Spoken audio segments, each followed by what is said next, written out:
teach kids how to read and write and do arithmetic and do algebra and do statistics and learn logic? Do you? I don't think you do. Do you need an auditorium for that? No, not really. Do you need a basketball court? No, you don't. Do you need a baseball or football field? No, you don't.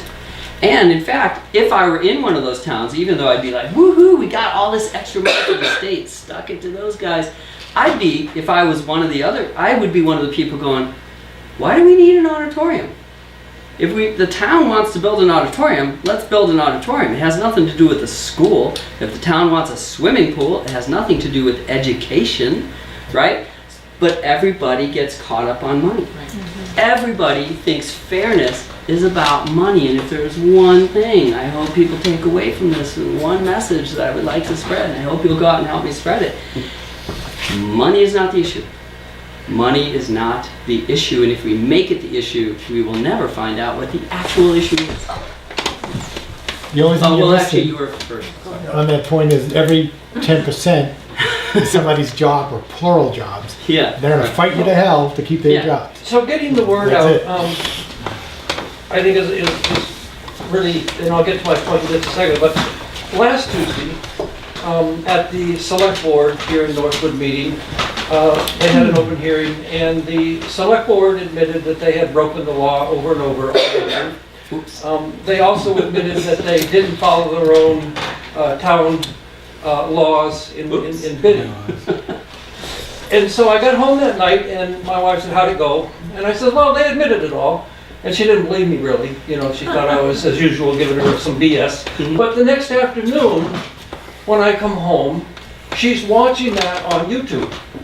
And absolutely found out that what I said was true. Mm-hmm. My point to you is, how do we get your presentation, which I appreciate very much, on YouTube? Skip? Sorry. Hi, Skip. Hi there. That's why he's here, to get this on Okay. YouTube. And we have it I'm just all. wondering that. Yeah, and there are other, the testimony I gave at conferences on YouTube, and as much as possible, these You are can cut this going part up. out of that. Right. Yeah, Okay. No, and it's one of the great That would things violate about my technology. rights. That like Valinsky can go and Politics, ask the internal. school district, hey, would you like to invite me? And they're like, oh, you have money for us? Sure. And if I ask them the same thing, they're like, I get no response. We're like, we don't really want to hear that, right?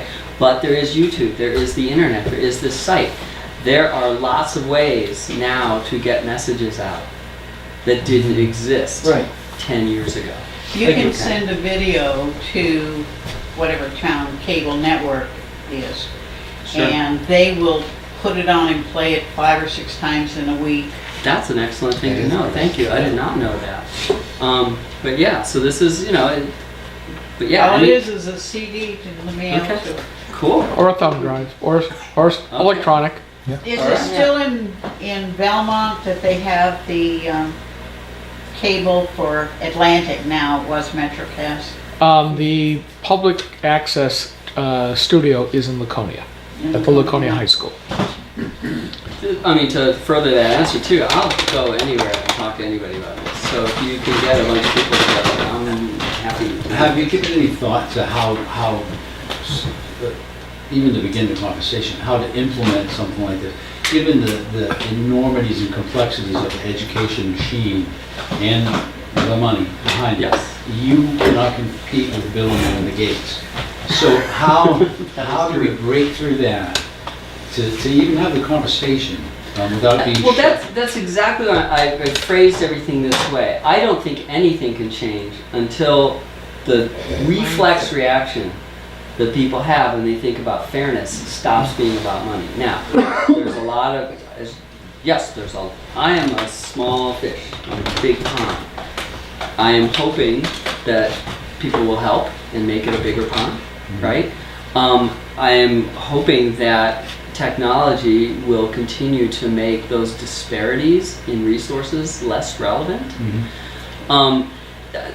A lot of the stuff that I do, the talks I give on education or whatever, there's something that Milton Friedman said that really struck me once. He said, he's writing down all these ideas and people are like, do you think this is going to change anything? He's like, it's not going to change anything now, but at some point what is now politically impossible becomes politically inevitable. And when things are in that situation and everything's falling apart, people will be scrambling around looking for ideas. So I don't actually expect there to be some gradual march that people are going to go, oh my God, you're right, and we should start doing this. I actually think the whole system's going to implode because it has to. Okay, and at that point, you're going to have towns that are just going to be an open revolt and say, you know what, I actually don't care what the state mandates are. We're not even going to take your money. We're going to do it ourselves. How should we do it? And I'm hoping at that point that there will be enough people who will say, well, here's a way we could do it. Why don't we try this? Okay? That's about the best I can hope for, unless, you know, the Koch brothers get interested, right? If anybody knows them. I know who knows them. Okay. I just wanted to add on to what you said, Representative. And, you know, with the 3 representatives here, there's a term called preference cascade. And it really depends on the idea that sort of what you expressed, which is, well, it's so big, it'll never happen. Well, preference cascade comes down to that instant in time when everybody starts to realize, hey, I'm not the only one that's thinking of this. Right. And all of a sudden, what was seen to be impenetrable falls apart and collapses. And it's really up to folks, well, the folks in this room, folks outside of this room, but it really depends a lot on the folks like the 3 of you representatives here tonight to say, I need to talk about this in the halls of power. And just like Ian said, it's not going to happen right away. It might not even happen in 10 years. But if people keep talking about it, if people keep on believing that what's going on right now in the educational sphere isn't working, sooner or later there hopefully would be a breakthrough to say, is there a better way than the old 1880, 1890 warehouse factory form of education? I think it's actually starting at the grassroots. I think they've reached, the society has reached a maximum saturation as far as how much they can pay. And people are actually starting to look at their, I mean, my mortgage went up, and I'm like, why is my mortgage, this isn't what I budgeted for. Well, where's it going? Well, 75% is going to the school. Why are we paying that much still? So I think it's starting to happen. Gonna have to get your yellow jacket on. Yeah. I mean, a couple days ago, I gave a talk in Dover. And one of the things that I was saying I was hopeful about was this, that if you go back 20 years ago, the people who were sick and tired of the way the government managed food started changing things, right? They started saying, look, we need farmers markets, we need to actually convince people that they can raise their own food, they can butcher their own animals, they can cook their own food, they can do all the stuff that they can form cooperatives, they can get together and do things that seemed impossible because everything was very regimented and controlled.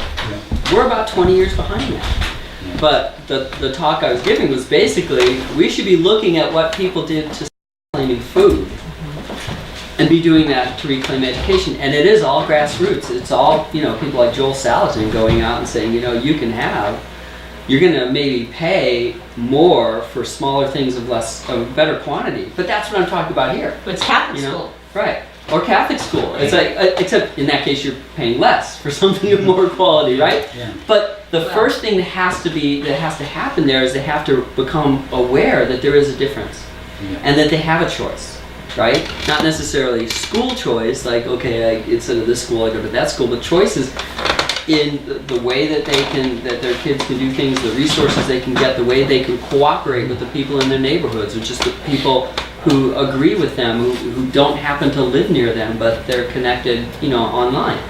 So that makes me hopeful because food has come a long way, and I'm aware of it because we're involved in a farm, and it's unbelievable the amount of BS, you know, that you have to wade through, and how much better that's become. Even in 10 years since I've lived here, it's become better, right? So there is hope. It's a slow process. It is a grassroots process. Nobody's going to sweep in and say, here's $1 billion in, you know, spread your Well, I want to talk about it, and when people are going to say, well, okay, well, how do you do it? Well, I guess keep talking. Just to say, look, suppose there were enough money, right? So this is one of the problem-solving techniques you use. Suppose we had enough money, great. What should we be doing with it, right?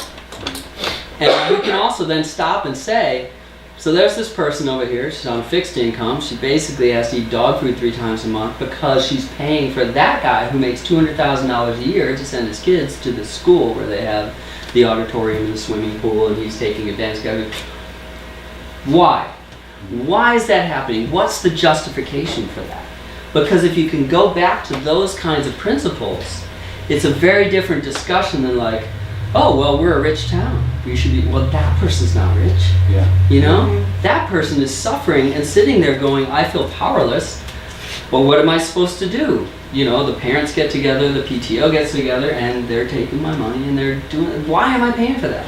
It's one thing for me to say, you know, yeah, I want every kid to be able to read and write. I would love it if every kid could identify, for example, just to take an example, a Ponzi scheme when they see it, right?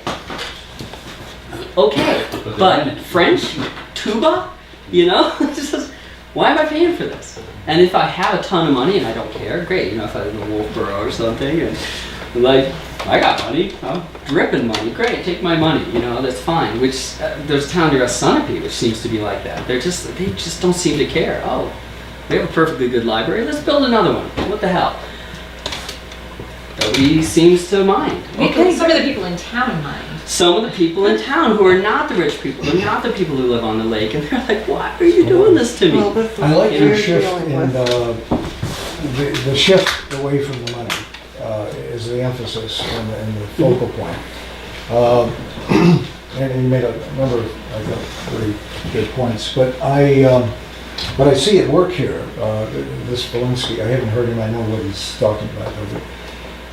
This get away from the property tax, and because you're talking money. We have a couple of individuals, in fact, vociferously here in town, back in this election and before, writing letters to the editor about, oh, our property taxes are terrible. Now, these are the very people, by the way, who vote for everything in sight.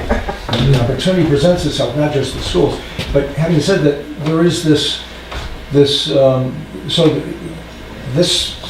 it happens to be the progressive mindset, but there's a couple of ways to describe that, but where government's the solution, we're going to spend money, and that's just the matter, where do we come up with the money, because government's going to solve the problem.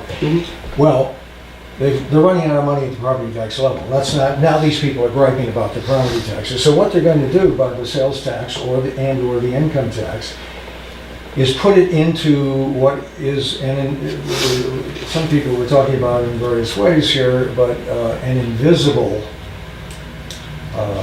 taxing source. It's whether your Social Security or your income tax is taken out in little increments, so you don't notice it. If you had to pay it all on April 15th, Right. you really notice. Some of the property tax, it comes in big chunks, you notice it if it's sitting in your mortgage. It's not really, most people I think know that it's in that mortgage. They know it's there, Joe, but they don't think of it as That's true. they It takes would it out of if their they mind. They don't feel it's takes it- $5,000. there's no doubt. That's That's right, there's no doubt, it takes it out of your mind, and that's what sales tax does, and that's what income tax does at the state level. Sales tax is very insidious, because it just creeps into everything. So they're shifting over to that, to dodge the bullet here, and the bullet is the collapse that's coming in this entire house of cards of what's called education, and isn't. But, and I think, but, so they're busy while you're, I mean, they're not addressing these very problems, and I like the fact you're. Why would they? Yeah. It's good money for them. Yeah. So they're going around it though with another way to pay for it. How many of you Yeah. know the history, Valinsky suing the state of New Hampshire? I'm familiar with a Gene little of it, Shaheen was the governor. Gene Shaheen appointed Philip McLaughlin as Attorney General. For 10 years, Leslie Lutke, an Attorney General, had fought all of the school funding cases and won. When Philip McLaughlin came in as Attorney General, he told Leslie he was going to argue before the Supreme Court the Claremont case. Andrew Valinsky was an attorney with Gene Shaheen's husband. So there's your history. She put the person in that would lose the argument, and that's how we got Claremont. You Yeah. also had 2 judges, Batchelor and Berman. I can't remember the 2 names, but both of them said, now we've made the decision that will make them get an income tax. Unfortunately, they've been wrong so far. I think personally, the fact that we've gone to paying for charter schools is what is starting to bring forth what you're saying, the quality of the education is getting to the people whose kids play with kids that go to charter schools, and they say, how come my kid doesn't know this? How come? And once they begin to be jealous because their kid doesn't have the same as the kid at the charter school, they'll start demanding it of the public school. That's one thing that might happen. Another thing that might happen is people who want the income tax will actually start putting more and more regulations on charter schools so that they become unable to function with that. Well, they're trying. Keep on- And that is an Yeah. argument people have against charter Oh, schools, there's- is the money comes from the state, and so There's there's... bills right now to increase the licensure. Yeah, and right. all kinds of things. They want to legislate So, about existing. I mean, and this is what makes it difficult, right? There is a game, there are high stakes players, there are people who have all kinds of influence, all kinds of money, all kinds of connections. That's what you're up against, right? So you can't necessarily fight that effectively. What you can try to do is present ideas that will take root in people's heads and they'll think about it and start, it's something like this. It might be that somebody sees the Cato chart and, at first they're like, wow, that's amazing. And then they start seeing these discussions and going, but that really isn't going to help. Wait, that's really not going to help. And eventually it spreads, right? But that you're fighting in the court of public opinion. This is not something that's going to be won in the legislature, in a courtroom. I mean, I personally am so unenthusiastic about anything that happens in court because of this the Claremont decision. I don't know if people are everybody familiar with Article 83 in the Constitution, right? So what it says is that free and fair competition in the trades is an inherent and essential right of the people. Inherent and essential. And that it is the job of the state to protect people from monopolies, which tend to hinder that. Okay? It also says that the legislature and the court shall cherish seminaries and public schools. So the Supreme Court looks at this and goes, well, what this actually means is that the state should set up a monopoly to control public schools but not seminaries. Okay, it's literally 180 degrees from what it says. There's what it says, and there's what the court says. And so people start to talk about the constitutionally mandated responsibility, blah, blah, blah, and it's not constitutionally mandated, it's court mandated. And this goes so deep because people are conditioned to believe that whatever the court says must be true. This is actually, Jody mentioned I asked Valinsky a question, and the question I asked him was, is there any decision that a court could make that so twists the English language? Could they just say blue is green? And at what point would a legislature be able to say, you know what? You don't get to say that. And his answer was, oh, well, that was settled in the 1790s, by which he meant 1803, Marbury versus Madison, where John Marshall basically said, oh, the Constitution is whatever we say it is. Yeah. Okay? And if the Constitution is literally whatever they say it is, then the written document matters not at all. You cannot know by picking up that document. You know nothing. It tells you nothing. Okay? It's sort of a suggestion. It sort of hits on some things, but the courts are not bound by that at all. And if the courts tell the legislature to do something that is completely contradicted by that, then the legislature isn't bound by it, and the governor isn't bound by it. Nobody's bound by it. We literally are in this situation where nobody knows what the law is until you go to a court and say yes or no. But So